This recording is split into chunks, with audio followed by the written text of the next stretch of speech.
नमस्कार मित्रांनो, दिवस दुसरा, पेज नंबर 10, सार्थ गणपती अथर्व शीर्षक. सर्व जगदीत तत्व जायते, सर्व जगदीत तत्व तिष्ठति, सर्व जगदीत त्वयि लयमेष्यति, सर्व जगदीत त्वयि प्रत्येति, त्वभूमिरापो नलो नीलो नभः तच्चत्वारि वाक्पदानि. हे सर्व जग तुझ्यापासूनच उत्पन्न होते, हे सर्व जग तुझ्यामुळे स्थिर राहते, हे सर्व जग तुझ्या ठिकाणीच लय पावते, हे सर्व जग पुन्हा तुझ्या ठिकाणीच प्रत्ययाला येते. भूमी, उदक, वायू, तेज, आकाश ही पंचतत्वे तूच आहेस. परा, पश्यंती, मध्यमा, वैखरी ही वाणीची 4 स्थानेही तूच आहेस.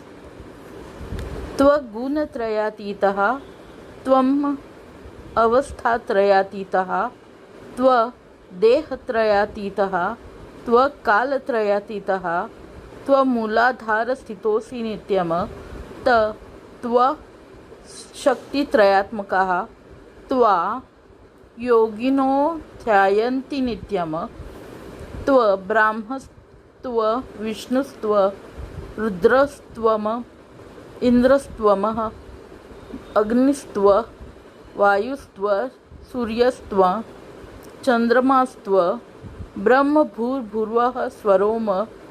तू त्रिगुणाच्या पलीकडे आहेस, तू 3 अवस्थांच्या पलीकडे आहेस, तू 3 प्रकारच्या देहांच्या पलीकडे आहे.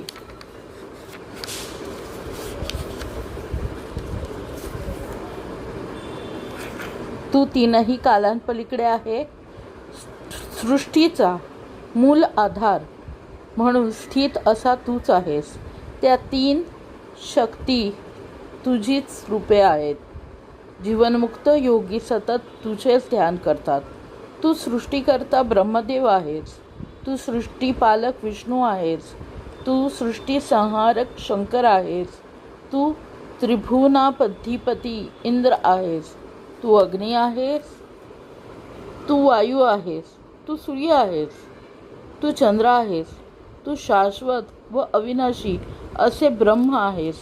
पृथ्वी, अंतरिक्ष व स्वर्ग तूच आहेस.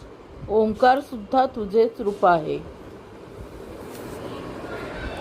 गणादि पूर्वमुच्चार्य वर्णादि तदनंतरम अनुस्वारः परतरः अर्धेन्दुसित तारेन रुद्धम एतत्तव